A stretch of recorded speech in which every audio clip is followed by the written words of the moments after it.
Bahagyang minasahe ni Odessa ang batok nang makaramdam ng pangangalay. Tumatagaktak na rin ang kanyang pawis dahil sa init ng panahon. Kaya't pansamantala siyang nagpahinga sa lilim ng puno ng mangga. Hay, nakakapagod naman maglinis ng bakuran. Ang lawak pa naman. Tapos ka na ba riyan, nak? Kumain ka na muna bago pa makababa ang senyora. Alam mo naman yon, ang daming pinag-uutos. Sige po, Nay. Ngayong tag-init kasi araw-araw naglalagas ng mga dahon ng mga puno eh. Magagalit na naman yon pag makikitang hindi nalilinis ang bakuran. Teka lang, nak. Yung nunal mo sa batok mas lalong namula, oh. Huwag ka nga masyadong magbabad sa araw, baka mapano yan. Madalas nga po akong nakakaramdam ng pangangalay. Ipa-check up mo yan bago pa lumala. Parang hindi naman ganyan yan dati, Biglang kumapalat nagbago ang kulay. Kaya nga po, minsan nangangati tapos kapag pinagpawisan ako, mahapde. O siya, kumain ka na muna.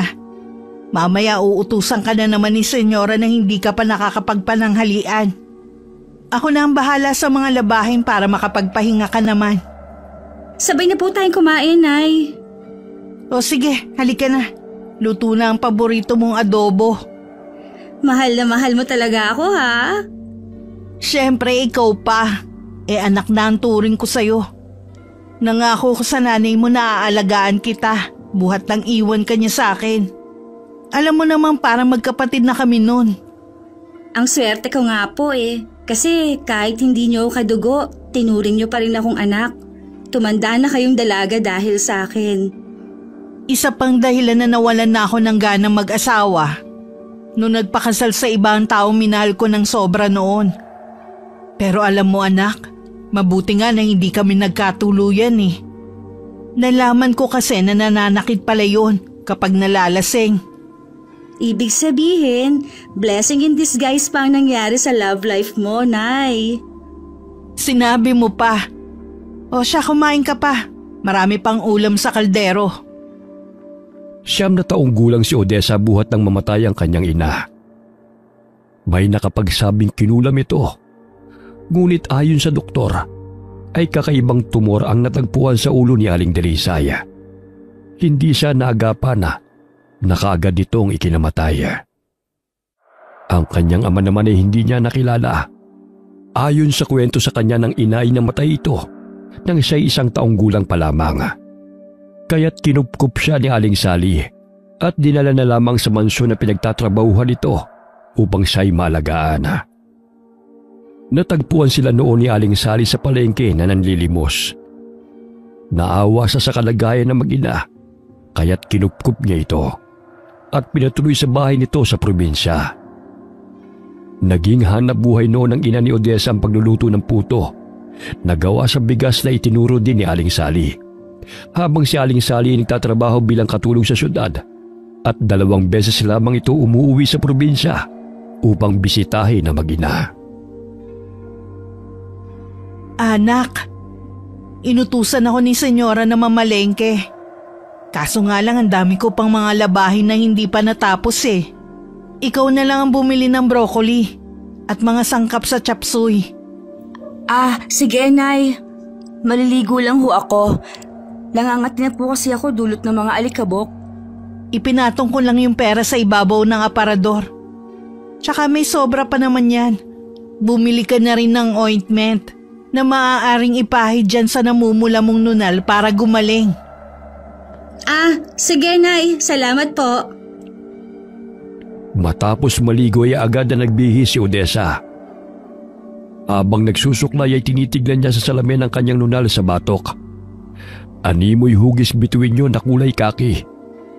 Ngunit gano'n na lamang ang kanyang pag-aalala nang maging kulay pula na yon at umuumbok pa. Ano kaya nangyari sa nunal kong ito? Kailangan ko na itong pasuri bago lumala pa. Baka maging tumor katulad ng kay nanay. Ay, hindi ka pa nakaalis, nak? Aalis na po. Yung ointment, wag mong kalimutang bilhin, ha? Para gumaling na yung batok mo. Itinali ni Odessa ang kanyang buhok Sa gayon ay hindi maging sagabal sa kanyang batok.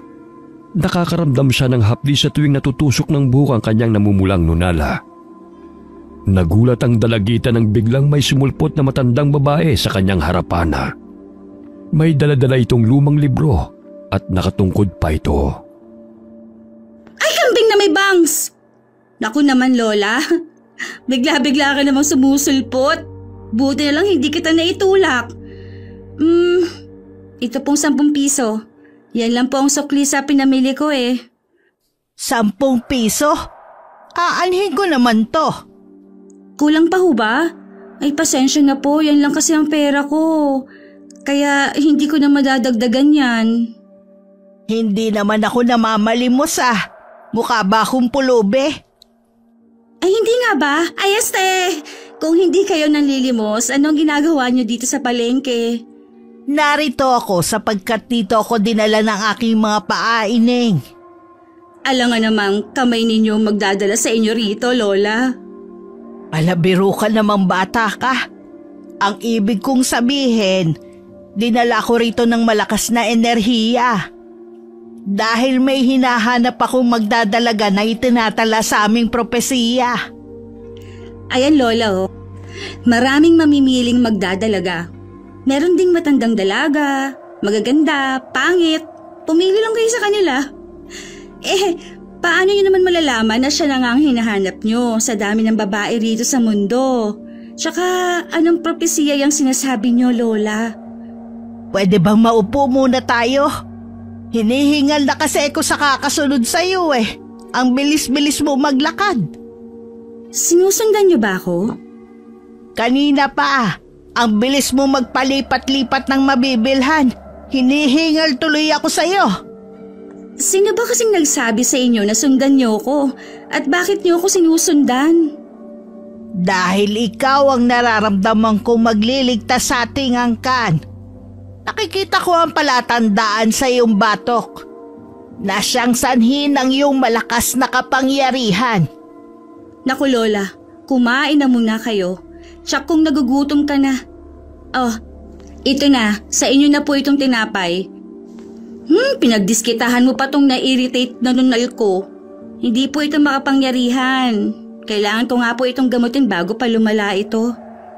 Hindi ako nagkakamali dahil nararamdaman kong ikaw ang batang hinahanap ko. Maglalabing 8 taon ka na, hindi ba? Aba naman, manghuhula ka rin pala Lola. Mga 2 buwan pa naman. Bakit? May ibibigay ba kayong regalo sa akin? Halika, tignan mo ang naitala sa libro. Ang nunal sa batok mo'y katulad dito sa libro. At ang buwan na nakaguhit rito ay ang magiging katipan mo. Iyan lang ang basihan nyo para ako na agad ang makakaligtas sa angkan ninyo?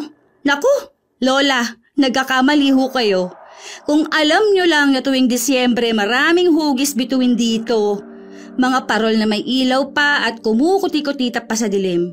Pero hindi ibig sabihin nun na ako ang tagapagligtas ng lugar na ito dahil lang sa nunal ko na hugis bituin. Sige Lola, aalis na ho ako ha. Ipagpatuloy niyo lamang ang pagkain. Sigurado akong nalipasan lang kayo ng gutom. Sandali lang, Ineng, maniwala ka sa akin. Alam kong ulila ka ng lubos. At alam ko rin kung saan ang kangkanang galing. Paalam na po Lola. Mamaya papagalitan pa ako ng amo ko. Habang papalapit ang kaarawan ni Odessa, ay mas lalong umiinit ang kanyang nunala. Kahit anong ilagay niyang gamot, ay hindi pa rin napapawi ang nararamdaman niyang kirot. Ipinasuri na niya sa doktora. Ngunit niresetahan lamang siya ng ointment pantanggal sa pamumula at kirot. O nak, kumusta yung nararamdaman mo? Ganun pa rin, Nay. Napapawi ang hapde pag nilagyan ko ng gamot. Kaso nga lang tuwing gabi, nararamdaman ko na talagang umiinit ang nunal ko eh. Kulang na lang umusok eh. Ano bang sabi ng doktor? Normal naman daw kaya ointment lang ang gamot ko. O didalasan mo na lang ang paglalagay ng gamot. Hindi magtatagal maghihilom din yan. Napatigil sa pagwawali si Odessa nang marinig na may kumakatok sa gate.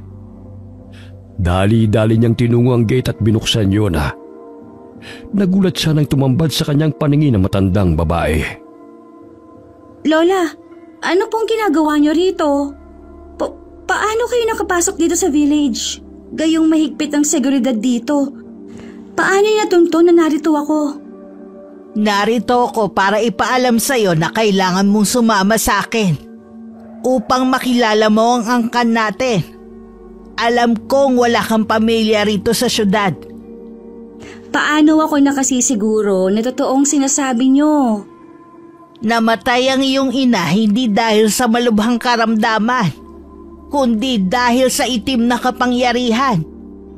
Maging ang iyong ama na si Ludovico namatay dahil sa pagtatanggol sa inyong mag-ina. Sapagkat ikaw ang gustong patayin ng mga kalaban. Ikaw ang batang milenyo na magliligtas sa ating angkan mula sa mga kaaway. Kung gusto mong malaman ang lahat ng misteryo tungkol sa propesiya, sumama ka sa akin. Nak, sino ang kausap mo? Eto ho, si Lola. Uy, nasan siya? Kani-kanina lang nandito sa harapan ko eh. Ang bilis namang umalis. Pero, nung sa palengke, hinihingal naman sa paglalakad. Nagulat si Odessa nang maanino na naglalakad ang matandang babae malayo na sa mansyon. Ganoon na lamang ang kanyang pagtataka kung paano ito napunta roon sa isang kisap mata lamang. Umalis na po siya, Nay. Iniwan itong libro sa akin, oh. Anong libro na naman yan? Hindi ko nga alam, Nay eh. Ang sabi niya, sumama daw ako sa kanya upang makilala ko ang aming angkan. Tapos, alam niya na ulila na akong lubos. Napakahiwaga ng matandang yun. Bakit walang nakasulat sa mga pahina ng libro? Tignan mo, puro blanco. Ha? Nung pinakita niya, may nabasa pa ako eh. Ay, bakit kaya nagkaganon? Itapo mo na nga yan. Parang niloloko ka lang na nagbigay sa'yo niyan eh. Naglipa na pa naman ngayon ng mga manloloko. Hindi itinapo ni Odessa ang libro. Itinago niya ito sa ilalim ng kamang kanyang tinutulugan. Kinagabihan, habang mahimbing na natutulog si Aling Sally, ay kinuha niya ang lumang libro at binuklat. May maliit siyang ilaw na nagmumula sa flashlight ng lighter. Namilog ang kanyang mga mata nang may mga nakasulat na roon. Paano nangyari to? Kanina lang walang nakasulat ha. Binasa ni Odessa ang nilalaman ng libro. Doon niya nalaman na sa kada 100 taon ay nagre-reincarnate si Apo Magayak sa katauhan ng mga isinilang na sanggol sa kanilang angkana. Parehong buwan at araw na kapanganakan sa bawat 100 taon. Gayon din ang asawa nitong si Apo Lopeng upang ipagpatuloy ang kanilang nasimulang sumpaan na ipagtanggol ang kanilang angkana mula sa mga kaaway ng mga aswang, mangkukulam at mambabarang. Hunyo 25. Parehong buwan at araw ng kapanganakan ko ha? Ibig sabihin 5 henerasyon ako bawat 100 taon? Nakasaad pa na pare-parehong may palatandaang hugis bituin sa batok. Pero paano nangyari yun? Sa katauhan mo na buhay si Apo Magayak. Hinihintay ka na ng iyong magiging katipan. At dapat kayo maikasal sa 18 mong kaarawan. Lola, paano kayo napunta rito? Huwag ka magtaka, Ineng. Dahil malalaman mo ang taglay mong kapangyarihan kapag sumama ka sa akin. Ituturo ko sa iyo kung paano gamitin ang natural na taglay mong kapangyarihan. Sino at ano ka nga ba talaga, Lola? Hindi ko maintindihan ng ibang nakasulat sa libro. Ako si Ka Isidra, panganay na anak ng 4 na henerasyon ni Apo Magayak, sa katauhan ng aking inang si Kaluwena. At ikaw ang 5 henerasyon nang mamatay ang aking ina na maglalabing 8 taon na. Kailangan ka namin, Ineng. Hindi kita maintindihan, Lola. Sa magnanakaw nga, hindi ko kayang ipagtanggol ang sarili ko eh. Ikalimang henerasyon? Ibig sabihin, kapag sumapit ang 100 taon at sa tuwing namamatay ang Apo Magayak, ay agad-agad siyang nabubuhay sa katauhan ng ibang tao? At nang mamatay ang nanay mo, yung kaluluwa niya ay naging ako? Tumpak! Sa 18 kaarawan mo'y malalaman mo ang iyong taglay na kapangyarihan kung sasama ka sa akin. Grabe naman ang cycle ng reincarnation na yan, ha? Hindi na siya nagpapahinga. Parang nabubuhay siya ng walang katapusan. Oo, para ipagpatuloy ang pamumuno sa angkan natin. Naging malinaw sa isipan ni Odessa ang paliwanag ng matandang babae. Ilang sandali na wala ito sa kanyang paningin.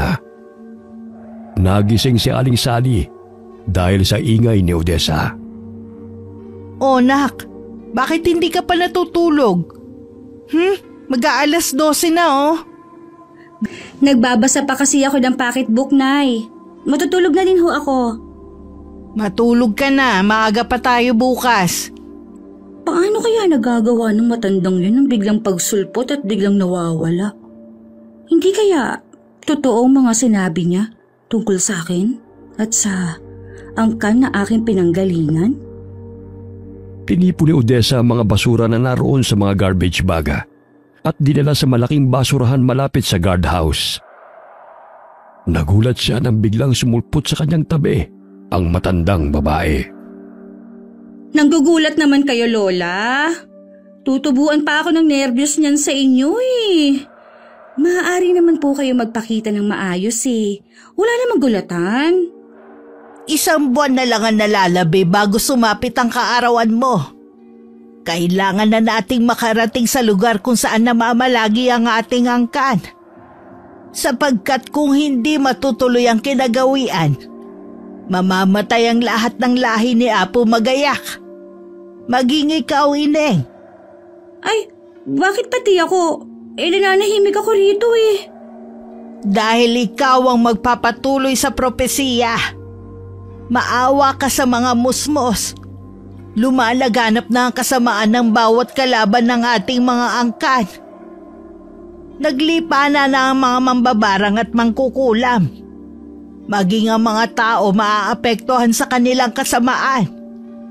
Maniwala ka sa akin. Hanggat hindi pa huli ang lahat. Hihintayin kita bukas sa palengke. Parehong oras kung saan tayo unang nagkita. Lumabas ng village ang matandang babae. Animoy hindi siya nakikita ng mga gwardya dahil hindi siya sinisita ng mga ito. Totoo nga sigurong may taglay na kapangyarihan ng matandang yan dahil hindi siya nakikita ng mga gwardya.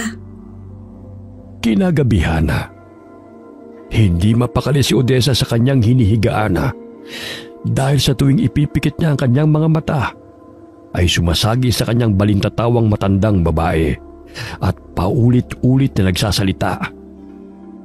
Maging ang mga pahina sa libro ay bigla na lamang lumilitaw sa kanyang isipan. Wala naman sigurong masama kung pagbigyan ko si Ka Isidra. Hindi naman niya siguro ako hahanapin kung wala siyang importanteng pakay. Tumayo siya nang makaramdam ng uhaw at tinungo ang pitsel na naroon sa ibabaw ng mesa at dumagok ng tubig. Maya-maya'y may tinig siyang narinig mula sa labas ng bintana.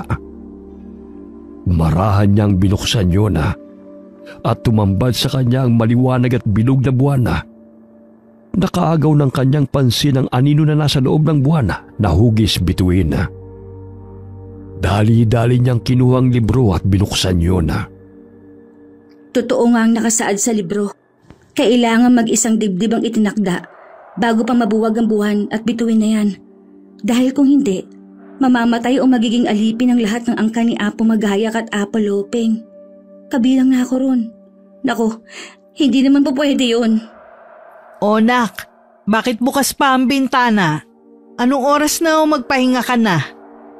Isasarado ko na ho at matutulog na ako.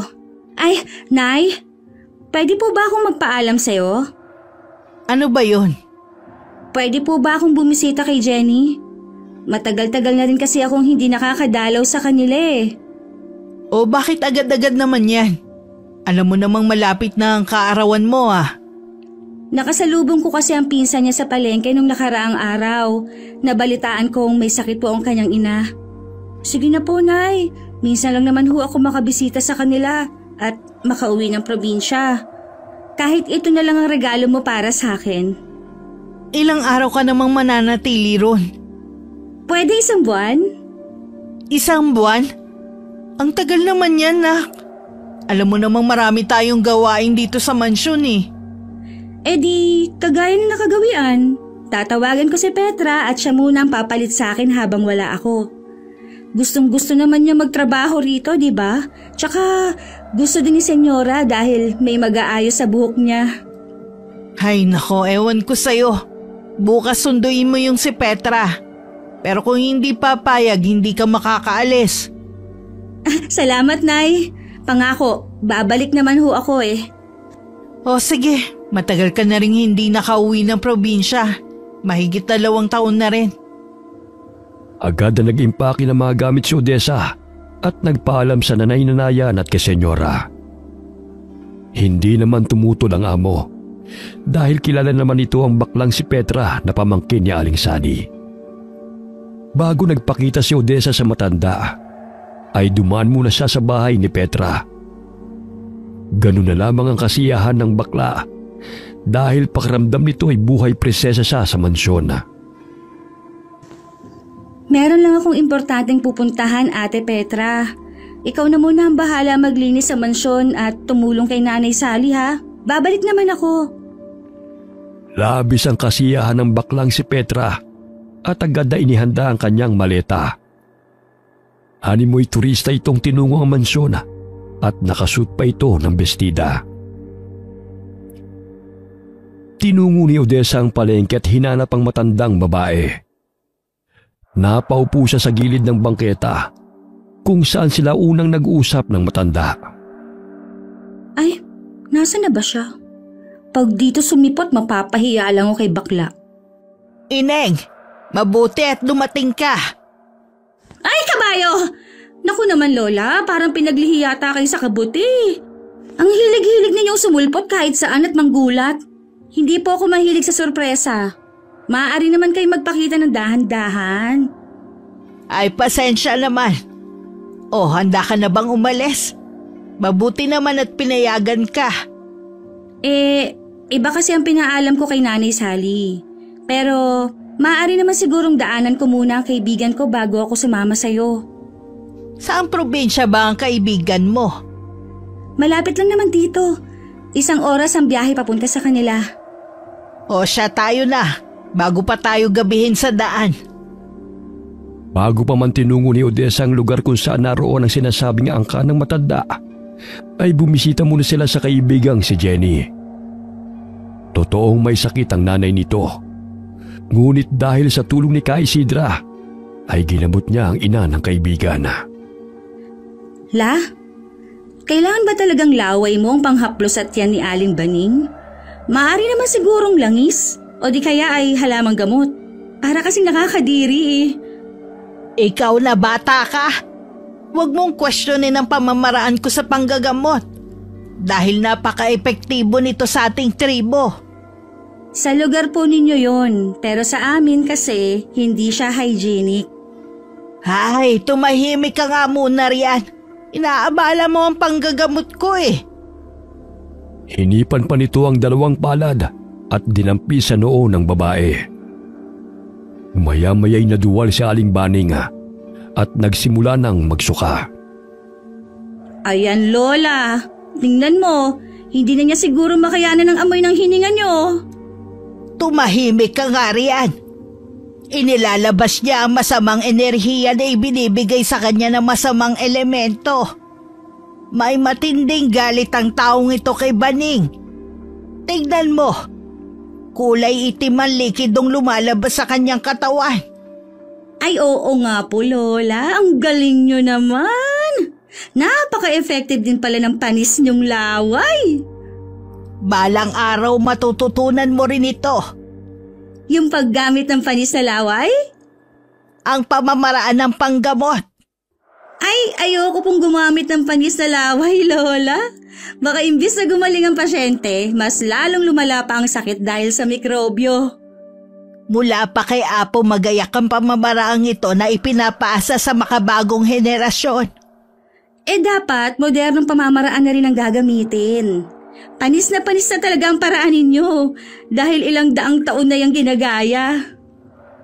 Ito ang pinakamabisang paraan ng ating angkan. Tulad ng sinasabi ko sa iyo, kapag hindi mo nagawa ang kinaugalian na pagpapakasal ayon sa naitala sa propesiya, lahat tayo'y mamamatay at magwawagi ang masamang aswang at ibang kampo ng dyablo. Naglipa na sila, kaya't kailangan nating palakasin ang ating puwersa sa pamamagitan ng pag-iisang dibdib ng bagong henerasyon ni Apo Magayak at Apo Lopeng. Wala talaga kayong kapaguran sa pagpapaliwanag tungkol sa propesiya. Maari po bang matulog muna habang hindi pa natatapos yung panggagamot ninyo? Medyo napagod po kasi ako sa biyahe eh. Ikaw ang bahala. Gigisingin na lang kita mamaya. Malayo-layo pa ang lalakbayin natin. Inihipa ni Ka Isidra ang tiyan ni Aling Baning. Gayon na lamang ang paglabas ng malapot na likido sa bunganga at ilong ng babae. Ilang sandali pa, pinainom niya ito ng maligamgam na tubig at tinapala ng dahon ng labnog ang tiyan ng ginanga upang sipsipin ang init sa tiyan nito. Ilang sandali pa, tila natigang ang dahon at umaliwalas ang pakiramdam ng ginanga. Mabuti na lamang naagapan ka. Kung hindi, bangkay ka na kinabukasan. Matindi ang inggit at galit ng taong may kagagawa nito sa iyo. Huwag kang mag-alala. Binalik ko sa kanya kung ano man ang ginawa niya sa iyo. Malakas siya, ngunit mas malakas ako kaysa sa kanya.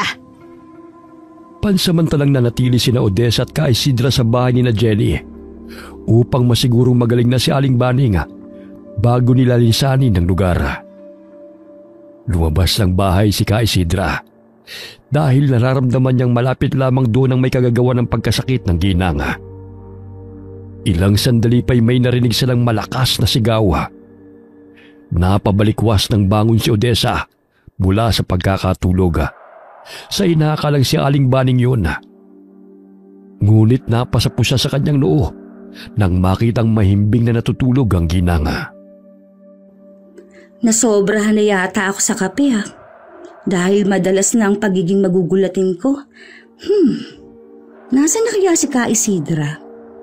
Nandito ako, bakit? Naririnig mo sinasabi ng isipan ko, Lola? Oo naman. Bukod sa biglang pagsulpot, marunong manggamot at may kakayahang magbasa ng isipan, ikaw na lang kaya ang maging tagapagligtas ng angkan ninyo? Hindi yan mangyayari. Isa lamang akong sugo at hindi ang tagapagligtas ng ating angkan. Teka lang, Ineng.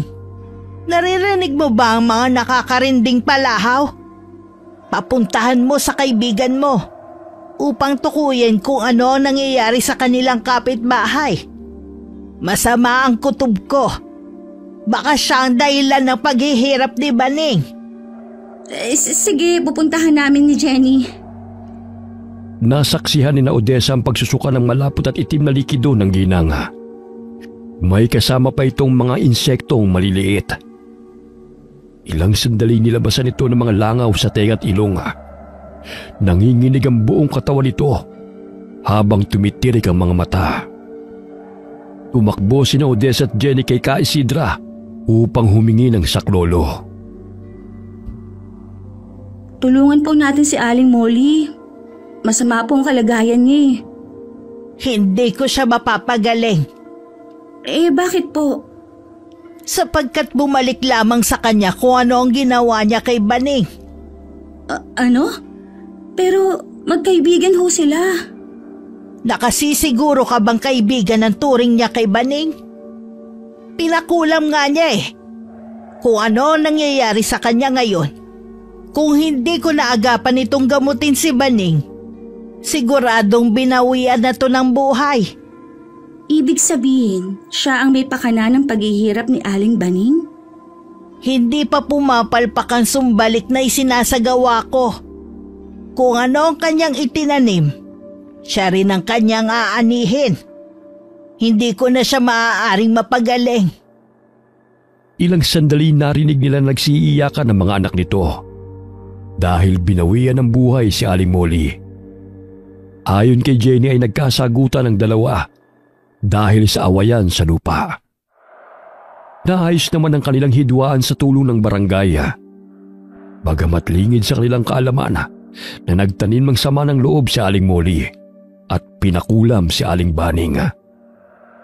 Ngunit sa kasawayang palad ay binawian siya ng buhay dahil sa sumbalik na isinagawa ni Ka Isidra. Naglipa na ang kasamaan. Hindi lamang ito ang kahahantungan kapag nabuwag ang buwan at bituin na itinala sa propesiya. Pasensya na ho kayo, Lola, kung hindi ako naniwala sa iyo noon. Nagdalawang isip kasi ako. Akala ko baka isa lamang kayong baliw. Ang dami din kasing ganun eh. Sa bagay, hindi naman kita masisisi. Sa ganitong ayos ko ba naman? Huwag ka na mag-alala. Magaling na yan si Baning. Ipagpabukas na lang natin ang pagpunta sa tribo upang makapagpahinga ka. Dito na lamang muna ako sa terasa upang makapagpahangin. Tsaka parang natatakot ang mga bata sa akin eh. Paanong hindi matatakot? Namumulay ang mga mata nyo eh. Tapos kung makatingin kayo parang lalamunin nyo. Hay nako, may sore eyes kaya ata, Lola eh. Tamang-tama, may eye drops akong dala para gamot sa dry eyes. Aray! Aray! Ano bang ginagawa mong bata ka? Bubulagi mo pa ako niyan eh. Anong nilalagay mo sa mata ko? Kung makabuklat ka ng mata ko, akala mo libro lang ah. Gagamutin ko nga. Kaunting patak lang ng eye drops para mawala yung pamumula ng mata ninyo. Ganyan din kasi ako ilang araw na. Pero nawawala naman pag nilalagyan ko ng gamot. Hindi to sakit sa mata. Normal sa ating angka ng ganito. Na may sakit na sore eyes? Hay nako, ang hirap naman yan. Mahahawa pa mga tao sa atin. Hindi to sore eyes na pinagsasabi mo. Basta malalaman mo ang lahat pag naroon na tayo sa tribo. Ipapaliwanag ko sa'yo upang hindi ka tanong ng tanong. Matulog ka na. Maaga pa tayo bukas. Hindi pa ba kayo matutulog, Lola? Tsaka malamok dito. Wag mo na akong alalahanin. Sanay na akong matulog kahit saan. Hindi naman ako kayang ubusin ng mga lamok, no? O sige, pag nilamig po kayo, pumasok na lang po kayo ng bahay, ha? Pinipigilan ni Ka Isidra ang kanyang sarili na matakam sa bango ng sanggol na ipinagbubuntis ng kapatid ni Jenny. Sapagkat kung malalaman ni Odessa ang kanyang tunay na katauhan nang hindi pa nakakarating sa tribo, ay natitiyak niyang hindi ito sasama sa kanya. Pinahid niya ang tumutulo niyang laway at napatingin sa bilog at maliwanag na buwan. Apo Magayak at Apo Lopeng, nalalapit na ang inyong pag-iisang dibdib sa katauhan ni Odessa at Kael. Itinaas niya ang kanyang mga kabaya, sabay na nalangin. Ipinikit ang nanilisik na mga mata at unti-unti ring iminulat. Kinukuha na ng dyablo ang kaluluwa ng babaeng tinablan ng sumbalik. Naglipa na ang kasamaan. Isinasangla nila ang kanilang mga kaluluwa sa dyablo, kapalit ng pagpapahirap sa kanilang mga kaaway. Hay! Maagang umalis sina Odessa at Ka Isidra upang maglakbay patungo sa lugar ng kanilang mga angkana. Laking pasasalamat ni Aling Baning at Jenny dahil gumaling ang ginang mula sa malubha nitong karamdaman. Bagamat naghihinagpis naman ang pamilya ng dating kaibigan ni Aling Baning sa pagkawala nito. Akalain mo yun, Lola? Kung hindi tayo pumunta rito, malamang si Aling Baning na ang pinaglalamayan ngayon. Sinabi mo pa, malakas ang kapangyarihang itim na pumaloob sa kanya. Mabuti na lamang naagapan pa natin siya. Ang lakas niyo po pala, Lola. Bilib na talaga ako sa inyo. Hindi lang yan ang masasaksihan mong ginagawa ng mga kampon ng kasamaan. Mas malala pa yan kung hindi matutuloy ang pag-iisang dibdib ni Apo Magayak at Apo Lopeng sa katauhan mo. Bakit kailangan pang ipakasal? Kung maaari namang turuan niyo ako ng kakayahan niyo. Mas makapangyarihan ka kung magpapakasal ka, ayon sa naitala sa propesiya. Konti na lamang ang natira sa ating mga katribo, dahil unti-unting pinapatay ng mga kalaban. Lumikas kami sa dati naming tirahan, dahil natuntun kami ng pangkat ni Raul. Grupo ng mga aswang na agresibong pumapatay ng mga tao at ng kanilang mga kalabang tribo. Ibig sabihin, aswang ang makakasagupa natin? Oo. Nakakatakot naman yan, Lola.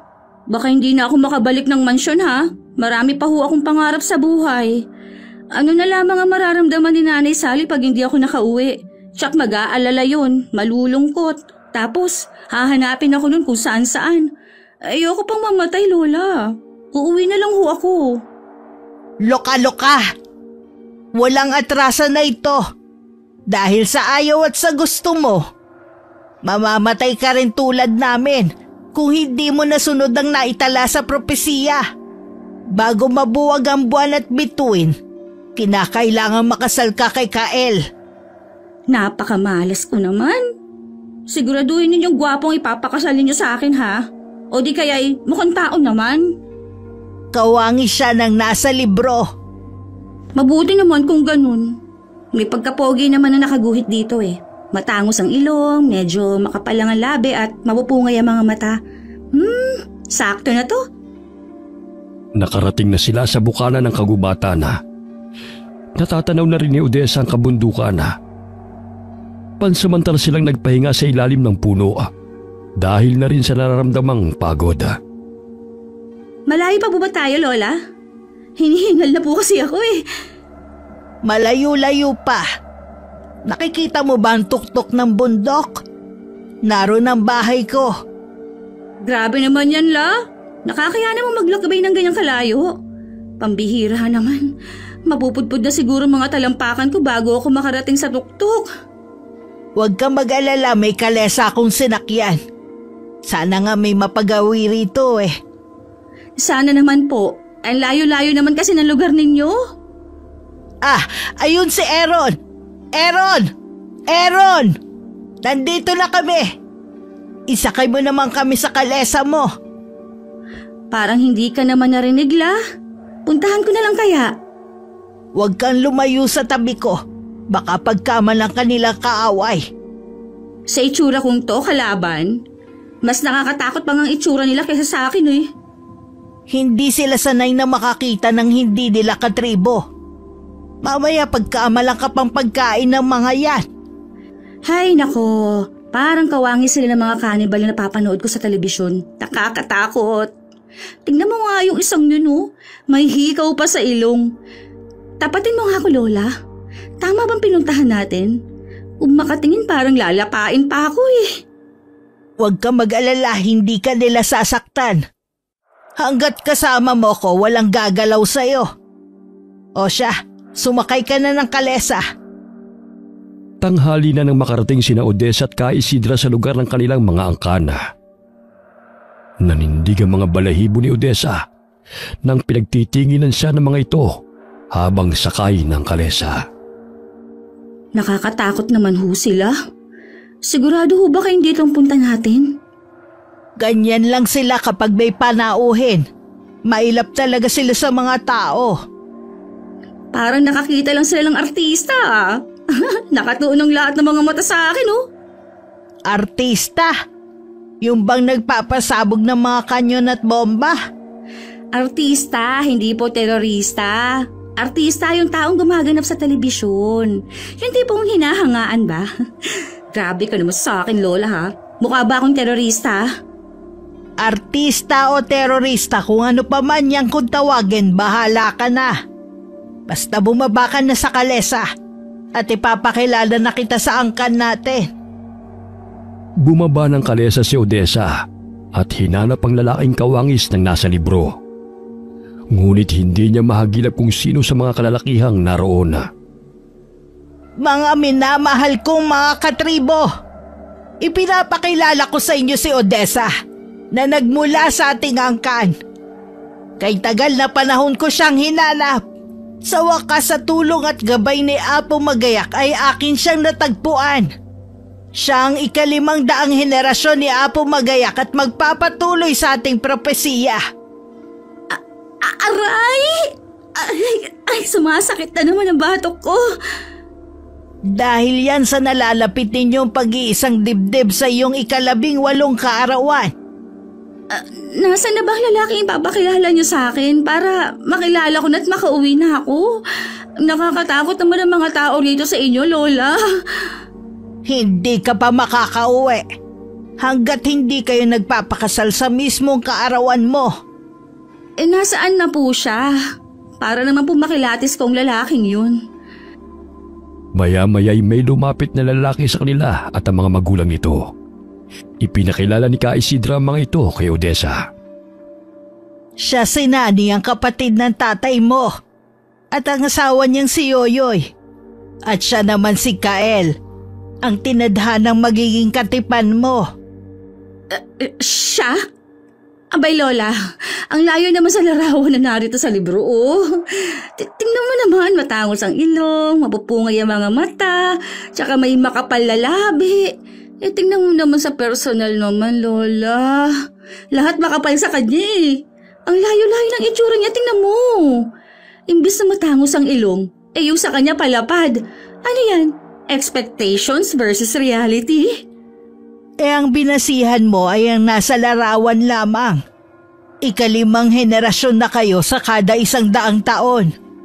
Kaya may pagbabago sa itsura ng mga taong nasa katauhan ni Apo Lopeng at Apo Magayak. Ngunit ang kaluluwa nila'y ganun pa rin. Ay, hindi po pwede, Lola. Scam kayo eh. Ang ngeta ho niya. Anong nget pa? Yung di pinagpala sa itsura. Nung nagpasabog ng kagapuhan mahimbing siyang natulog kaya siya nagkaganyan. Hoy, babae! Bakit hindi mo pa ako diretsyo na pangit ako? Ay, sa'yo nang galing yan, no? Buti sinabi mo. Kala mo naman kung sino kang pinagpala. Hindi ka naman kagandahan ah. Excuse me? Kung ikukumpara sa'yo, di hamak na mas may itsura ako kesa sa'yo, ano? Hay, Lola, cancel ang kasalan. Gusto ko na umuwi. Nabudol mo pa ako, akala ko poging pakakasalan ko. Parang pinisang luya naman ang ilong niyan. Wala namang iba, Lola.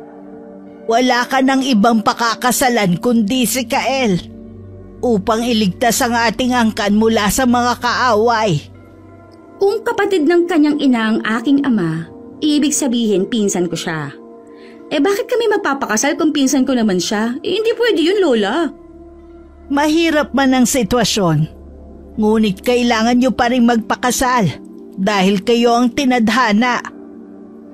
Para maganap ang pag-iisang dibdib ng ating mga ninuno at mapanatili ang malakas na kapangyarihan ng ating mga angkan laban sa mga kaaway. Lalo na kayo ni Kael na siyang mamumuno sa ating angkan, sapagkat sa iyo mga kamay nakasalalay ang buhay ng ating mga kasama. Ay, grabe na talaga to, Lola.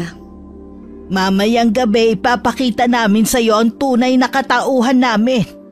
Maging ang tunay mong pagkatao. Ang dami namang lihim ng angkan ninyo, Lola. Ano bang pagkatao na naman ba yan? Basta malalaman mo mamaya. Halika na muna sa kubo upang makapagpahinga ka. Sumunod si Odessa sa matanda at sumama rin si Kael sa kanila. Kumain na lamang ng baong tinapay si Odessa nang makaramdam ng gutom. Pinagtitinginan siya ng mga tao mula sa bintana, maging ni Kael. Gusto mo? Para naman magkalaman naman yung pisngi mo. Kung anong nilapad ng ilong mo, siya namang kinanipis ng pisngi mo eh. Ay naku, parang lahat ng mga kinain mo sa ilong mo napunte. Mapamintas ka. Hoy, para malaman mo, hindi ko gusto magpasal sa'yo. Hindi ka ang tipo kong babae. Ay, siya po talaga ang choosy. Nakakahiya naman sa kanya. Anong binubulong-bulong mo riyan? Wala. Gusto ko lang magpahinga dahil napagod ako. Napansin ni Odessa na may hinahabol ang kanilang mga kasamahan patungong kasukalan. Napatayo siya upang tignan ko ano ang nangyayari. Ngunit hinawakan siya ni Kael sa braso upang siya'y paupuing muli. Dito ka lang. Kung maaari, huwag ka munang lumabas ng kubo. Ilang araw na nagmamanman ang mga taong yan. Marami na rin sa ating mga angkan ang pinatay ng ating mga kaaway. Bakit naman pinapatay? At sino ang mga taong hinahabol ng mga kasamahan ninyo? Sila ang ating mga kaaway na nagmula sa angkan na masasamang aswang na pinamumunuan ni Raul. Isang pinuno ng mga gabunang aswang na walang awang pumapatay ng mga tao. Maging ng mga aswang na nananahimik at naninirahan dito sa kagubatan. Dati silang kasapi ng angkan ni Apo Magayak. Ngunit dahil sa kagustuhang mamuno ni Raul, tumiwalag ito sa aming tribo at nagtayo ng sarili niyang pangkat. Ang iba sa ating mga angkan ay sumapi sa kanya upang magkaroon ng kalayaang makapambiktima ng mga tao at malay makagala sa syudad. Ibinenta nila ang kanilang mga kaluluwa sa dyablo upang magkaroon ng kapangyarihan at gusto nilang sumanib kami sa kanilang pangkat. Ngunit hindi pumayag si Ka Isidra dahil gusto nitong manatili ang kinagisnang pamumuhay. Kaya kailangan mag-isang dibdib ang itinakda upang ang salinlahing lakas na ipinamana ng mga ninuno mas lalong lumakas laban sa mga kaaway. Teka, ano bang angkan ninyo? Mga aswang. Ngunit kami yung mga mabubuting aswang. Hindi kami kumakain ng tao at tanging mga tanim at hayop lamang sa gubat ang aming kinakain. Namumuhay kami tulad ng isang normal na tao sa utos ni Ka Isidra. Ibig sabihin, aswang din ako? Mismo, ano pa bang akala mo? Kung pwede sanang diwata, bakit aswang pa? Mabuti naman at nag-uusap na kayong dalawa. Alam kong mahirap sa'yo, Ineng, na paniwalaan na ikakasal ka sa mismong pinsan mo. Hindi ito normal katulad sa kinagawian mo. Ngunit sa ating tribo at ating angkan, normal lamang ito. Ang usapan, Lola, magpapakasal lang sa araw ng kaarawan ko. Sa gayon, magsanib ang kapangyarihan ng bituin at buwan upang magapi ang mga kalaban. Dapat malinaw na yun lang ang purpose ko rito, ha? Hindi yung mag-aasawa. Hindi ko kasi pinangarap na makapag-asawa ng hindi ko naman gusto. Kagaya niya. Walang mali kung magsasama kayo matapos ninyong ikasal. Dahil sa ating tribo, hindi pinagbabawal yan. Ay, ayoko nga. Bilang tao na aking kinalakihan, may tinatawag kaming annulment o diborsyo. Ganon. Hay nako, hindi na kita naiintindihang bata ka. Kung ano-ano na ang sinasabi mong salita. Dumito na muna kayo. May nagmamanman na naman sa atin. Hindi talaga titigil ang mga yon hanggat hindi nila tayo napapasuko sa ilalim ng kapangyarihan at utos ni Karaol. Matapos na mailapag ang mga nilagang kamote sa mesa, ay lumabas na ng kubo ang matandang babae. Tinungo nito ang mga kalalakihang nag-uumpukan at kinausap sila. Pailing-iling pa ang matanda nang maaninaw ni Odessa. Ano bang nangyayari rito nung wala rito si Ka Isidra? Pinatay ng mga kalabang aswang ang mag-asawang kasamahan namin. Maging ang dalawa nilang anak, nadatna na wala ng buhay sa kanilang tinitirhan. Ang pagkakaalam ko, pinilit silang sumalib sa pangkat ng mga kalaban. Ngunit ayaw pumayag ni Karator. Kaya pinatay silang mag-anak. Kinain pa ng mga kalabang aswang ang kanilang laman loob. Maging kami mga aswang hindi ligtas sa pananalaki ng masasamang aswang. Kaya't nakikiusap ako sa iyo na kung maaari tulungan natin ang aking mga kasamahan. Hindi ko makakayanan na panoorin na lamang o pakinggan na sa bawat araw na dumadaan may napapabalitang may kasamahan kaming namamatay. Napakabuti mo naman pala. Hindi lang sarili mong iniisip mo, kundi maging ang kaligtasan ng inyong mga kasapi. Kailangan na lamang na magtulungan. Sa gayon ay makaligtas mula sa mga kaaway. Sana matulungan mo kami, Odessa. O sige, papayag na ako. Habang tumatagal ay nakikilala ni Odessa ang mga taong kanyang nakakasama. Napabalikwas siya ng bangon ng may kaluskusang narinig malapit sa kanyang tinutuluyan. Napansin niyang nagising din si Ka Isidra. Ano pong nangyayari sa labas?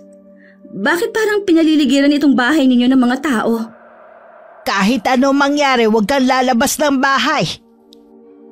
Sino ho ba sila, Lola? Mga kaaway. Nalaman na nila na narito ka sa tribo. At hindi nila hahayaan na maganap ang pag-iisang dibdib ninyo ni Kael. Dumito ka na lamang at ako na ang bahala sa kanila. Pero Lola, baka mapano ho kayo? Huwag mo kong alalahanin. Ang importante, hindi ka nila masasaktan. Lumabas ng kubo si Ka Isidra at palinga-linga siya sa paligid. Ilang sandali pa'y lumabas ang pinagkukublihan ng ilang mga kalalakihan na animoy mga unggoy na lumapit sa kanila. Tinubuan ng maliit na magkapares na sungay sa noo. Naanimoy kambing ang mga wangis na mga ito na may matatalas na mga ngipin. Ano ang pakay ninyo rito? Ilabas mo ang babaeng kasama mo!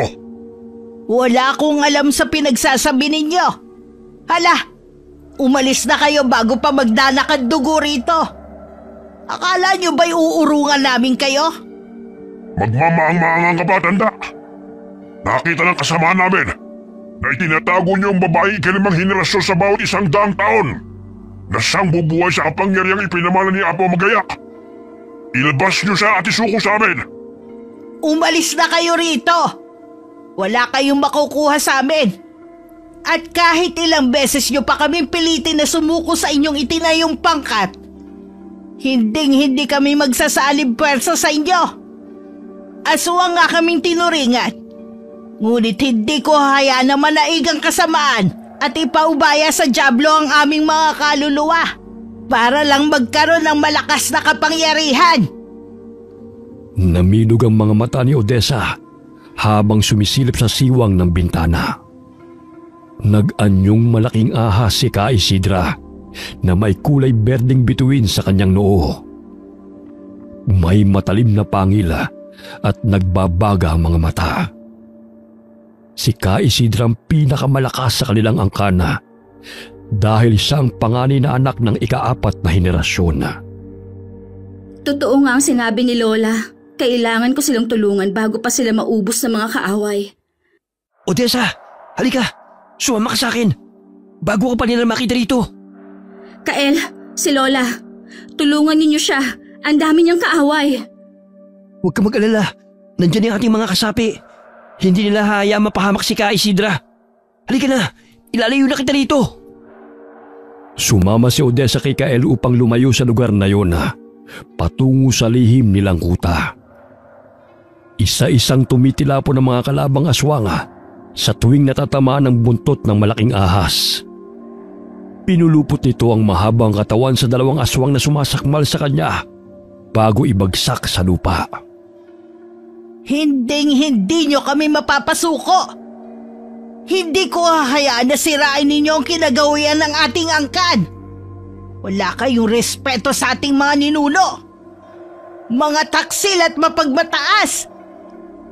Kamatayan ng inyong kaparusahan sa pagtalikod sa angkan natin. Bakit kailangan mo pang sundin ang propesiya kung maaari naman kayo mamuhay kasama namin? Kahit kailan hindi ko hinangad na maging alagad ng dyablo. Puro kasamaan ang ipinatutupad.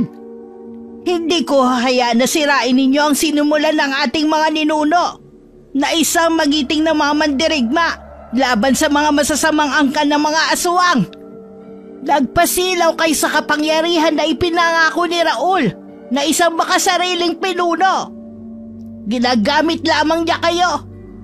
Sa gayon, magkaroon ng walang hanggang kamatayan sa tuwing kinukuha ng dyablo ang mga kaluluwa ninyo. Nililin lang lamang kayo ni Raul. Hindi totoo yan. Dahil kay Raul, malaya kami nakakatikim ng sariwang laman ng tao Hindi kagaya ng pamumuno mo. Isang alipin na naging sunod-sunuran sa'yo. Tumalo ng lalaking aswang patungo sa ulo ng malaking ahas upang tusukin ang hawak nitong sibat ang umiilaw na bituin sa noo ng malaking ahas. Sa paraang yun ay mapapatay niya si Ka Isidra. Subalit bago pa niya magawa yun ay bumuka ang bunganga ng malaking ahas at nilamon siya nito. Lumagutok pa ang kanyang mga buto habang niluluray ng malaking ahas ang kanyang katawan bago ibagsak sa lupa. Hindi ko inaasahan na aabot tayo sa ganito. Iisa lang ang pinagmulan natin. Ngunit magkaiba na ang ating mga pananaw. Dulot ng masasamang impluensya sa inyo ng kampo ng dyablo. Ikinalulungkot kong humantong sa ganito ang inyong buhay. Ngunit hindi ko hahayaan na saktan ninyo ang mga mabubuting aswang na namumuhay ng payapa dito sa loob ng kagubatan. Nagsipulasan ng ibang mga kalabang aswang dahil sa takot na mapaslang ni Ka Isidra at ng mga mabubuting aswang. Hindi sila nagtagumpay sa kanilang plano na makuha si Odessa. Nasaan na ba tayo, Kael? Narito tayo sa yungib, kung saan nakahimlay ang mga kalansay ng ating mga ninuno. Huwag ka matakot. Nilagay sa mga banga ang kanilang mga buto. Sa gayon hindi kumalat. Dito kami nagtatago sa tuwing may mga kalaban dahil kaunti lamang nakakalam sa lugar na ito. Inilipat namin dito ang mga buto ng ating mga ninuno dahil pinag-iinteresan ng mga kalaban sapagkat nagbibigay sa kanila ng lakas na ginagamit sa ritual. Ikaw, isang aswang ka rin ba? O nag-anyong aswang ka na ba? Oo, pagsapit ang 18 taon, doon ako magpapalit ng anyo. Pero hindi kami katulad ng mga nakita mong mga aswang kanina na may mga sungay. Dahil hindi kami kampo ng dyablo. Normal lang ang aming mga itsura. Maliban sa tinutubo ng matatalas ng ngipin at namumula mga mata. May kakayahang mag-anyong kalabaw, baboy ramo at ahas. Tagbaliw ang tawag doon upang makatakas sa mga kalaban. Ah, ganun ba? Pero nakakatakot pala si Lola. Parang anaconda siya na kayang kumain ng 10 tao. Si Ka Isidra lang may kakayahang mag-anyong ahas ng ganong kalaki dahil sa taglay niyang kapangyarihan. Malapit na ang kaarawan ko. Buong puso ko nang tinatanggap ang misyon ko. Sa gayon, makatulong ako sa inyo at maging daan upang mailigtas ang buong angkan natin. Kinakailangan na magsanib puwersa tayong dalawa dahil kakaibang dugong nananalaytay sa atin at mas makapangyarihan tayo kapag tayo nagtulungan. Maraming salamat dahil tinatanggap mo ng iyong tungkulin. Aray! Sumasakit na naman ang batok ko. Teka, parang lumiliwanag yung nunal mo na hugis buwan. Maging sa'yo rin. Hindi kaya dahil nalalapit na ang ating pag-iisang dibdib? Ang dami palang kaaway ng ating angkan. Lahat ba ng mga kalaban ay umalis sa panig ng inyong tribo? Ang iba'y nanggaling sa ibang uri ng mga aswang, mambabarang at mangkukulam. Nagsanib puwersa sila upang kalabanin ang angkan ni Apo Magayak.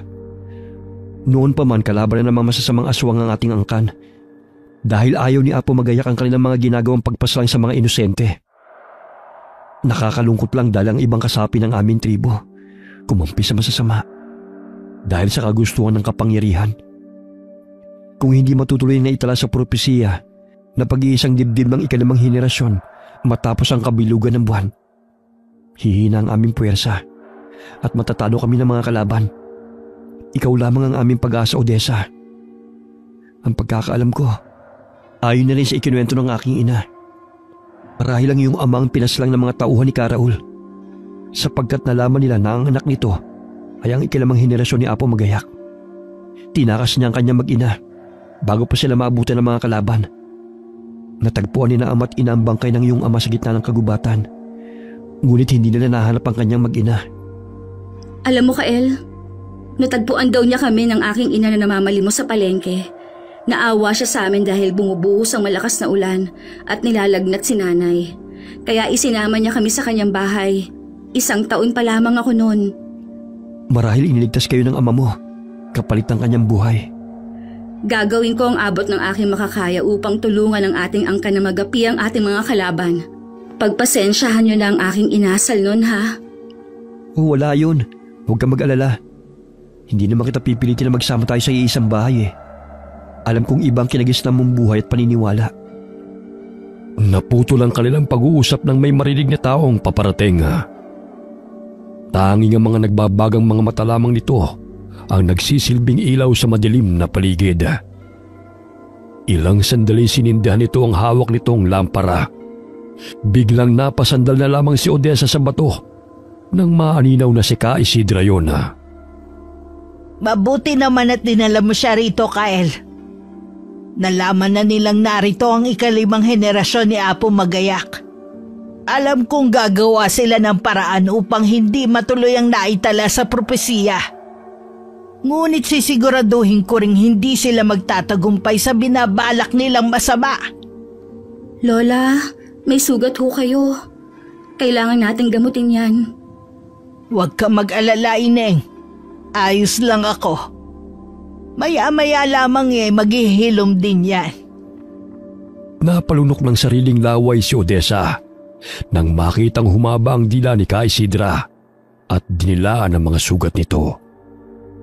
Sa tulong ng malapot niyang laway ay unti-unting humihilom ang natamo niyang mga sugat.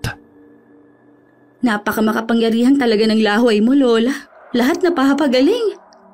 Manatili muna tayo rito hanggang sumapit ang umaga.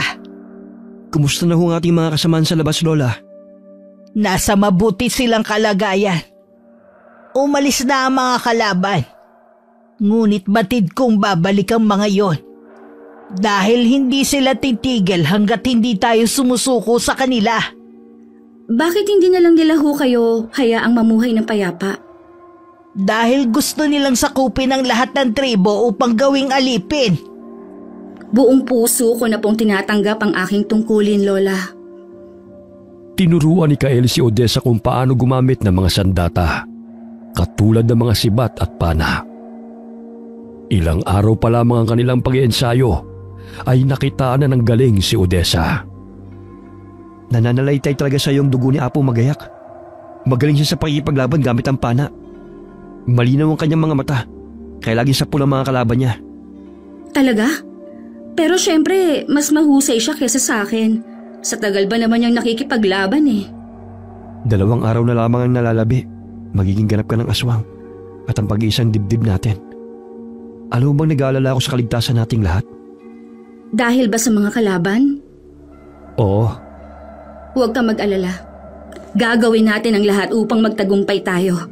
Hindi natin hahayaan na matalo nila ang angkan natin at maging alipin. Isa-isa nilang sinusugod ang ating tribo. Pero hindi sila nagwawagi. Dahil malakas pa si Ka Isidra na siyang ating tigapagtanggol. Ngunit kung hindi maisasagawa ang kasalan, manghihina ang kapangyarihan ng tagapagbantay. At lahat tayo, magiging alipin o hahantong sa kamatayan. Magtatagumpay tayo. Yan ang isipin mo. Isang gabi bago maganap ang kasalan at ang 18 kaarawan ni Odessa ay nagsagawa ng ritual si Ka Isidra. Naririnig nila ang mga taong paparating kasabay ng malakas na mga atungal. Magsihanda kayo. Alam kong lulusubin nila ang ating pangkat upang hindi matuloy ang propesiya. Bakit hindi nila ngayong gabi magpakasal? Dahil hindi pa to ang tamang oras. Walang bisa ang kasal kapag hindi naganap sa mismong araw ng 18 kapanganakan ng hating gabi. Ang dami naman palang isasagawang seremonya. Akala ko kasi basta makasal ayos na. Lumabas mula sa mga puno ang mga kalabang aswang, mambabarang at mangkukulam. Pinaligiran nila ang pangkat ni Ka Isidra. Kaya ganun na lamang ang pagkuha ng mga kasapi nito ng kani-kanilang mga sandata. Paano na to, Kael? Hindi pa dumating ang tamang oras ng kasal? Gawin mo na lang ang lahat na makakaya mo para iligtas ang sarili mo. Sakaling hindi man ako makaligtas, huwag ka mapayag na mahuli ka nila. Huwag kang magsalita ng ganyan. Hindi tayo magpapatalo sa kanila. Bakit hindi ka lang sumanib sa aking pangkat? Sa gayon ay hindi na kayo mahirapan pa magpalipat-lipat ang tirahan. Isa kang hangal! Traidor! Hindi ako kagaya mo na makasarili! Alam kong ginagamit mo lamang ang mga tauhan mo upang magkaroon ka ng buhay na walang kamatayan. Pinapangakuan mo sila ng kapangyarihan. Ngunit ang katotohanan, makasarili ka. Masayang mamuhay ng malaya. Kumakain ng mga laman at dugo ng tao na siyang nakapagbibigay sa atin ng tunay na lakas. Bakit ayaw mo makiisa sa aming pangkat? At sinusunod mo pa ang walang kabuluhang propesiya ng ating mga ninuno? Huwag mong bastusin ang ating mga ninuno.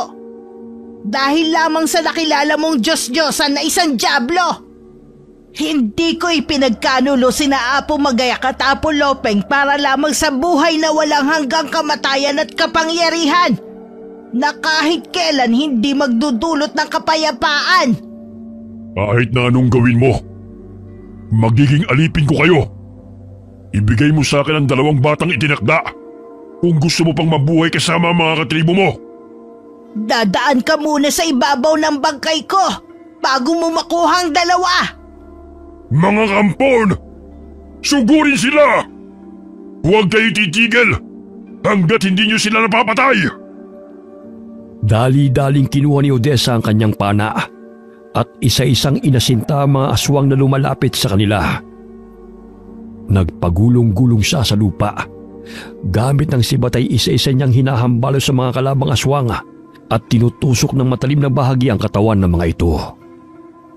Hindi pa man naging ganap na aswang si Odessa, ay maliksi na itong kumilos dahil nananalaytay na sa kanyang dugo ang dugo ni Apo Magayak na siyang tagapagligtas ng kanilang angkan. Nagpalit ng anyo ang kanilang mga kalaban bilang nakakasindak ng mga aswang. Maging ang kanyang mga kasama ay naging aswang na rin.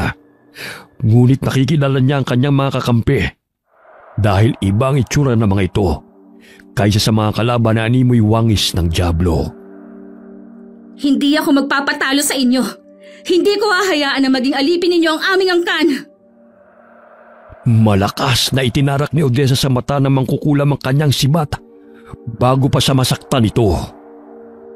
Tatawa ka pa talaga, ha? Kung ikaw kayang tusukin ko ng iyong karayom, ano kayang mararamdaman mo? Kinuha ni Odessa ang hawak na manika ng mangkukulam at pinulupot ang buhok nito sa manika. Binali-bali niya ang katawan ng manika at binuhol-buhol. Kaya't ganun din ang nangyari sa mangkukulam. Ilang sandali bumulagta ito sa lupa. Naanimoy tinirinta sa mga braso at mga binti nito. Ang galing mo naman, Odessa. Akalain mo, pwede palang gawin yan sa kanya. Maghanap ka ng isa pang mangkukulam. Kunin mo yung manika nila dahil yon ang magiging sandata natin laban sa kanila. Ibabalik natin kung ano man ang kapangyarihang itim na kanilang pinapakawalan. Sige. Ayun, may isang mangkukulam oh. Lahat ng masasamang kalaban ni Odessa ay kinukunan niya ng buhok o di kaya'y pinapahid niyang manika sa katawan ng mga ito. Nakikita niyang nasasaktan na ang kanilang mga kasamahan dahil na rin sa dami ng kanilang mga kaaway. Kaya't nang marami-rami ng buhok at pawis ang kanyang nakuha mula sa mga kalaban ay nagkublisa sa mga talahib at pinulupot ang mga buhok sa manika. Ilang sandali tinusok-tusok niya ng matalim na bahagi ng sibat ang buong katawan ng manika. Ito ang dapat sa inyo. Wala kayong ginawa kundi pahirapan ng mga kasamahan ko. Odessa, tignan mo oh. Karamihan sa ating mga kalaban naglupa sa lupa. Tila nasasaktan sila sa tuwing ginagawa mong saktan ng manika ng mangkukulam. Napaka-epektibo ng ginagawa mo. Ano yung nakuha mo? Hindi naman buhok yan Sa lawal to ng kalabang aswang. Ito lang kasing nahablot ko sa kanya bago ako tumakbo palayo. Pwede na siguro yan. Ayan, tinusok ko ng katawan niya. Silipin mo nga kung gumana ang pananakit ko sa manikang to.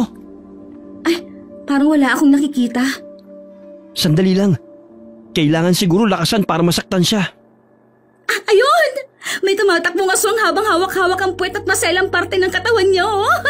Nakakatawa naman siya. Parang nasilaban ang puwet niya. Ito. Sinundot ko kasi ng alambre ang puwet niya Ay, tingnan mo. Tumatalon-talon pa siya. Siya atang nakunan mo ng saluhal. Patayin mo na! Pinaglalaruan mo pa eh! Niluray-luray ni Kael ang katawan ng manika. Kaya't nagkandalasog-lasog ang katawan ng aswang sa ilalim ng kapangyarihan ng mangkukulam na nagmamay-ari ng manika. Hindi sa dami ng mga kasapi ang tagumpay, kundi dapat ginagamit rin ang isip at diskarte. Natitiyak kung matatalo natin sila.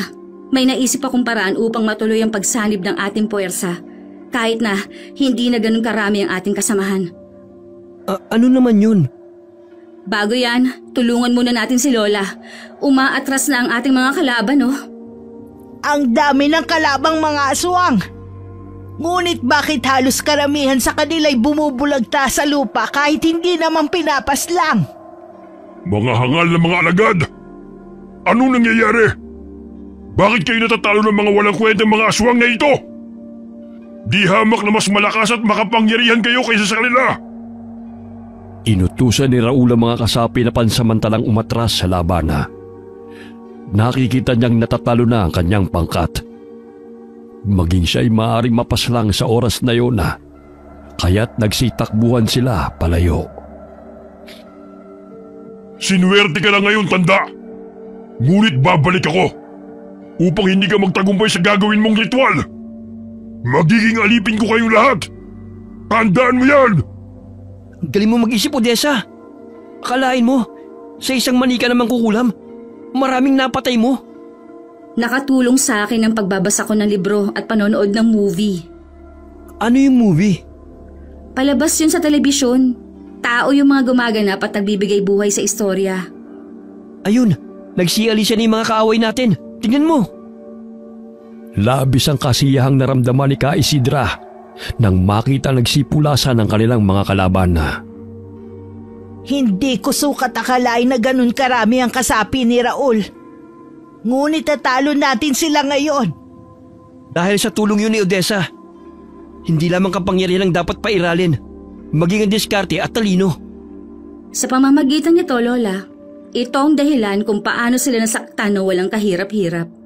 Mali ka namang kukulam yan Kailan ka pa natutong gumamit niyan? Kinuha ko lang ito kanina sa mangkukulam. Tapos, naisipan kong ipunin ang mga bagay na pagmamayari ng kalaban bago sakta ng manikang ito. Hindi lang kapangyarihan ng minana mo kay Apo Magayak, maging ang takbo ng isipan. Gumawa ng mga patibong ang mga kasapi ni Ka Isidra dahil alam nilang babalik ang mga kalabang aswang upang hadlangan ang pag-iisang dibdib ng ikalimang henerasyon. Hindi tayo papayag na gawing alipin habang buhay. At putulin ng Raul na yon ang nakagawin ng ating angkan. Hindi natin ipapaubay ang ating mga kaluluwa sa dyablo. Kawawa tayo kapag nangyari yun. Huwag ka mag-alala. Pinapanalangin kong uubra ang ating plano. Tiwala lang. Mangyayari ang pagpapakasal ni Apo Magayak at Apo Lopeng sa ikalimang henerasyon. Sa gayon, ay ating mapipigilan ang kasamaan. Handa ka na ba? Siyempre naman, hindi mo yata natatanong. Noong elementary ako, leader kaya ako ng Girl Scout. Kaya laging handa to, ano? Ano naman yung Girl Scout? Yung grupo ng mga babaeng kabataan sa paaralan. Parang katulad sa tribo ninyo, kaso nga lang mga bata. Tapos nagka-camping din kami at may mga task o palaro. Palagi nga kami nga nanalo eh. Kinabukasan ay naghanda ang mga kasapi ni Ka Isidra sa pagdiriwang. Inihanda nila ang damit na isusuot ng ikakasal. May ginawa pa silang bulaklak na korona para kay Odessa. Alam kong minamanmanan ng mga kalaban ng bawat galaw natin. Hindi man tayo natalo ng pangkat ni Raul. Batid kong nag-iisip na rin sila ng plano kung paano nila tayo sasalakayin. Basta gawin na lang po natin ang naisip ko. Sa gayon ay maisahan natin sila. Sumapit ang gabi. Abala ang mga kasapi ni Ka Isidra sa paghahanda sa gaganaping pag-iisang dibdib ni Kael at Odessa. Pinasuot ni Ka Isidra ang korona at damit sa dalawang ikakasala. Inihanda rin nila ang dalawang kambing para sa pagdiriwang. Handa ka na ba? Naway magtagumpay tayo sa ating mga plano. Ito na ang gabi na ating pinakahihintay. Huwag ka mag-alala. Sigurado akong magtatagumpay tayo sa pagsanib ng ating puwersa laban sa ating mga kaaway. Hindi sila titigil hanggat hindi nila nasasakop ang buong tribo sa pamamagitan ng paghadlang sa ating nalalapit na kasal. Sa paraang yun, hihina ang kapangyarihan ni Ka Isidra na siyang nagpoprotekta sa ating angkan. Ngunit kapag tayo nagtagumpay, matitigil ang paglaganap ng itim na kapangyarihan na siya nagpapahirap sa lahat ng tribo na inaalipin ni Raul. Kaya nga magtutulungan tayo, di ba? Isa pa, handa na rin ang ating mga kasamahan sa gaganaping pagdiriwang. Handa na ba kayo mga bata? Nalalapit na ang inyong pag-iisang dibdib at pagsanib puwersa laban sa kampo ng Diablo. Handa na po, Lola. Nagawa na ba ng ating mga kasamahan ang ideya ko? Ay oo, ang galing nga ng naisip mo. Malalim na ang gabi.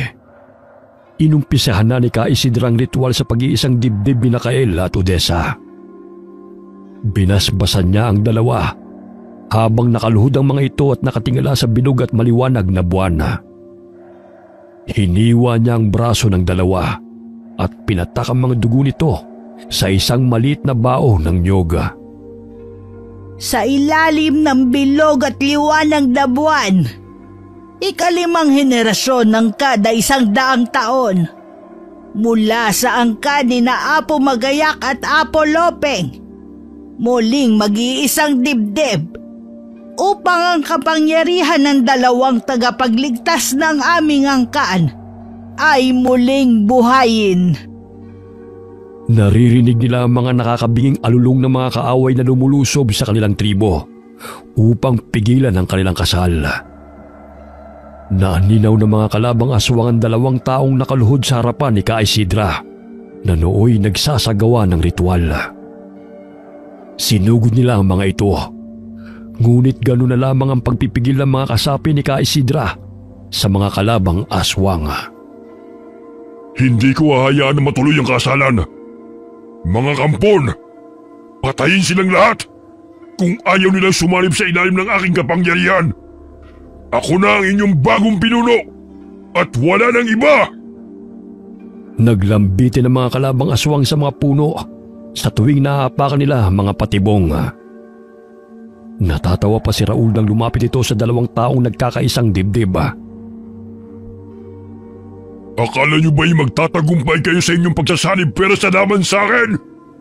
Ngayon, tikman niyo ang aking ganti sa pagpaslang sa aking mga kasapi.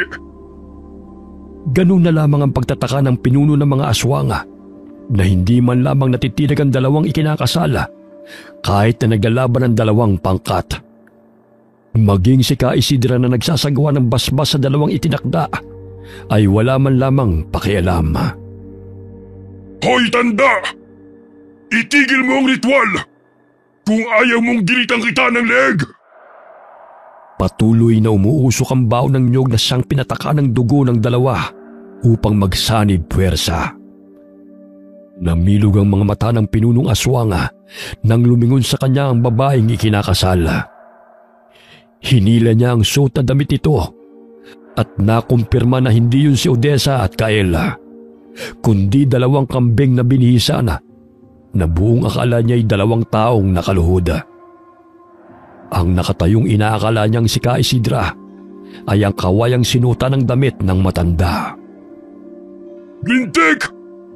Naisahan tayo na matandang yun! Hanapin niyo ang matanda at ang 2 ikinakasal! Hindi maaaring matuloy ang pag-iisang dibdib ng 2 yun! Walang hiya Ka Isidra! Nalinlang mo ako! Samantala, pinatak ni Ka Isidra ang dugo ni na Odessa at Kael sa bao ng nyoga na may iba't ibang pinatuyong halamang gamot at abo na nagmula sa buto ng kanilang mga ninuno. Tumayo kayong 2 at ipatak muli ang inyong dugo sa baong ito. Hayaan ninyo ang ating mga kasamahan ng siyang lumaban sa mga kalaban hanggang matapos ang ritual at ang pag-iisang dibdib ninyo. Chuck, nalaman na ng mga kaaway ang ating ginawang paglilinlang sa kanila. Huwag ka mag-alala. Kahit papano'y ginagabayan ng aking kapangyarihan ng ating mga kasapi. Ito ang kwintas ng buwan Isuot mo kay Kael. Sa gisag ng katapangan ng katipan mo. Namangha si Odessa nang makita ang kwintas na kinuha ni Ka Isidra mula sa isang kahon. Yun ang pamana ng kanilang mga ninuno sa mga itinakda sa bawat henerasyon. Nagtatagla yun ng hindi pangkaraniwang lakas na sanglulupig sa mga kaaway. Agad niyang isinuot yun kay Kael. Ang kwintas na may hugis bituin naman ay isinuot ni Kael sa kanya. Ganun na lamang ang lakas na nanalitay sa buo niyang katawan. Bahagya silang yumuko ng idampi ni Ka Isidra ang kanyang dalawang kamay sa ulo ni Kael at Odessa. Tumingala ito sa buwana habang sumasambit ng ritual. Ang kanyang mga mata ay lumiliwanag sa kadiliman. Nandun sila! Mga kampon! Puntahan niyo ang liwanag na aking natatanaw sa bandaron! Hindi dapat patuloy ang pagsanib pwersa ng dalawang itinakda! Sisiguruhin kong magiging alipin kita, Isidra! Tumayo kayong dalawa. Sa ilalim ng aking basbas, kayo'y magsanib puwersa. Kapangyarihan ng buwan at bituin at ikalimang henerasyon ni na Apo Magayak at Apo Lopeng mananatiling aming tagapagligtas. Dahan-dahang iminulot ng dalawa ang kanilang mga mata. Malayo pa lamang ay natatalaw na nila ang mga kalabang aswang na paparating. Ilang sandali umilaw ang mga mata ni Odessa at tinubuan siya ng pangil. Gayon din si Kael. Dito lang pala kayo nagtatago. Sa tingin niyo ba'y matatalo niyo kami? Sisiguruhin ko, tanda, na luluhod ka sa aking harapan. Kung mangyayari man yan, mas gugustuhin ko pang mamatay. Isa kang traidor sa ating angkan! Gamit ang sibat at panay, isa-isang sinugod ni Kael at Odessa ang mga kalabang aswang na paparating. May mga mambabarang na nagpapakawala ng kanilang mahikang itim. May mga insektong sumusugod kina Odessa at Kael. Itinusok ni Kael ang pinatulis na sibat sa lupa. Biglang may malakas na puwersa na tila umihip sa mga insekto, dahilan na tumilapon ng mga ito. Gamit ang panay, inasinta ni Odessa ang mambabarang at tinamaan ito sa dalawang mga mata. Ayun, sapol! Naku, yan lang palang kaya mo, bruha ka! Odessa, sa likod mo! Nagpagulong-gulong sa lupa si Kael at Odessa at sinasaksak ng sibat ang mga kalabang aswang. Ganun na lamang ang atungal ng mga ito sa tuwing bumabaon ng mga pinatulis na sandata sa kani-kanilang mga katawan. Nagngingit-ngit sa galit ang pinuno ng mga aswang, kaya't mas lalo itong pumangit nang tawagin ito ang kanyang sinasambang Diablo. Wala ka nang magagawa. Tapos na ang pag-iisang dibdib ng dalawang itinakda. Mapatay mo man ako ngayon, ngunit hindi ang dalawang bata. Isang malaking kahangalan ang ginawa mo, Isidra. Dahil hindi uubra ang ritual na ginawa mo. Walang makakatalo sa akin! Hoy, pangit! Anong pinagsasabi mo, ha? Layuan mo si Lola kung ayaw mong ibaon ko to sa pagmumukha mo. Ano ang ipinagmamalaki mo, babae? Yang kakarampot na kapangyarihang ipinamana sa'yo? Naniniwala ka talaga sa matandang yan? Ginagamit ka lamang niya para sa sarili niyang kapakanan. Alam mo ba na siya ang dahilan ng pagkamatay ng iyong ama? Hindi! Hindi totoo yan! Anong ibig mo sabihin? Pinatay niya ang iyong ama. Kitang-kita ko kung paano niya pinatay si Homer. Bakit hindi mo sabihin sa babae niya ng katotohanan, tanda? Huwag kang maniwala sa kanya, Odessa. Nilalason lamang niya ang isipan mo.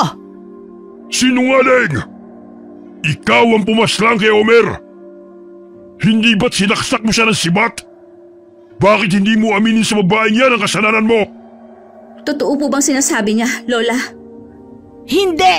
Dahil siya at ang mga kampon niya ang pumatay sa iyong ama. Binuwis ni Homer ang kanyang buhay upang kayo'y makatakas dahil papatayin ka ni Raul. Maniniwala ka ba sa matandang yan? Kung ako sa'yo, Patayin mo na siya! Kagaya ng pagpaslang niya sa iyong ama! Walang hiya ka!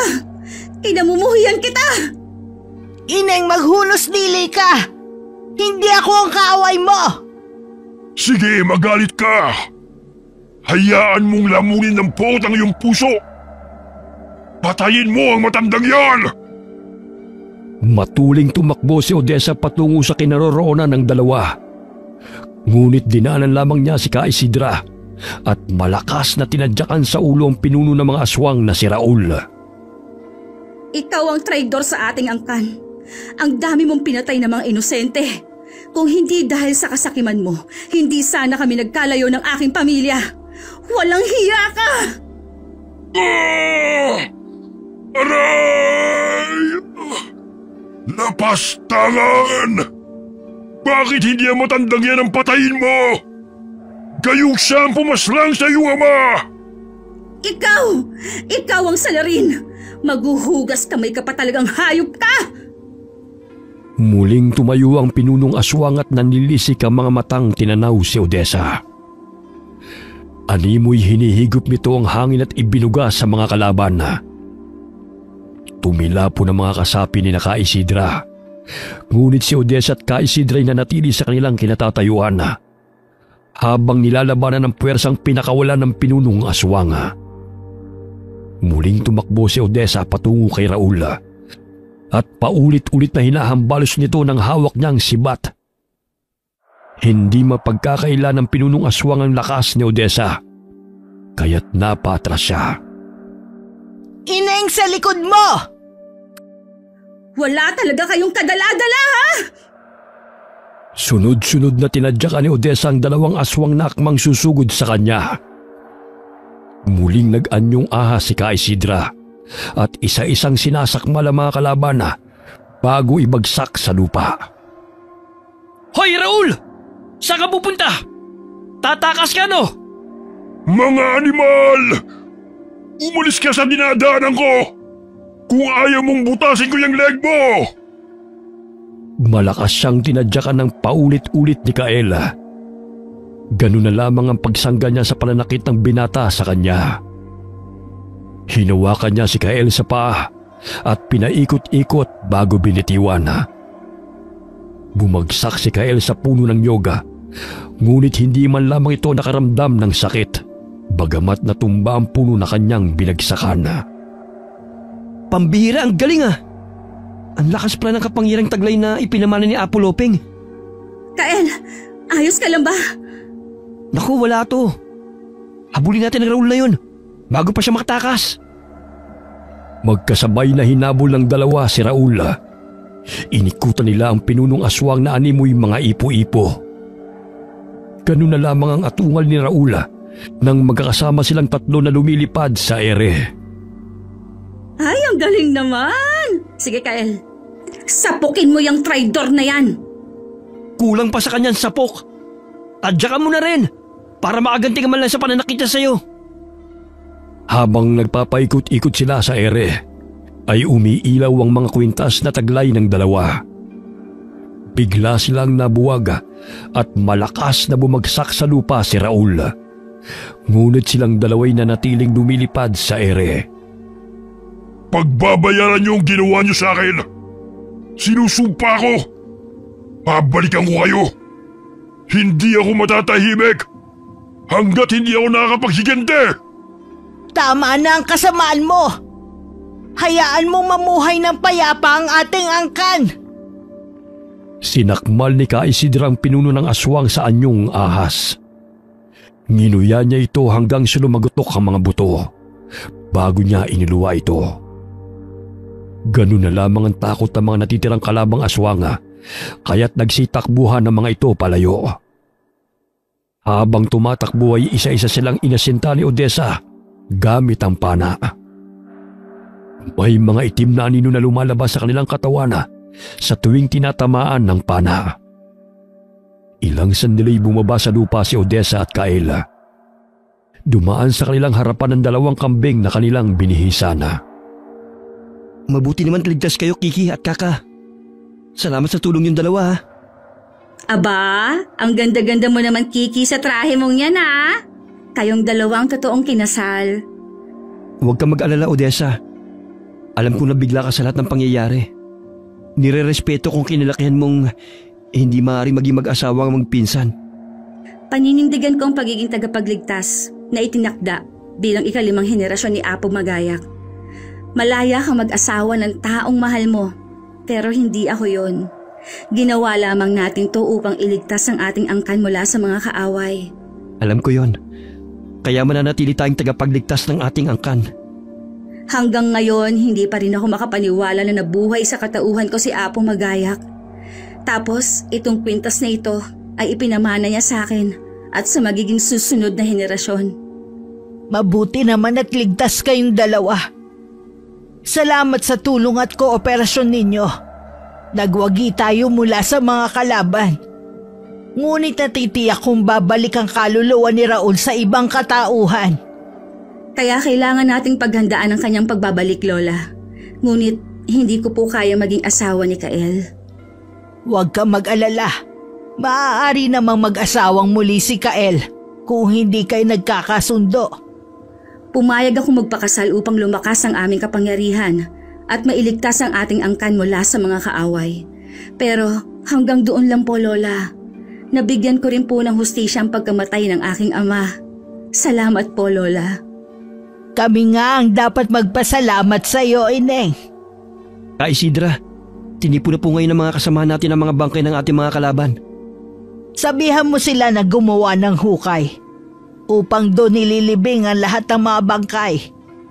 Sana po ay tuloy-tuloy ng kapayapaan. Wala nang mga api sa atin.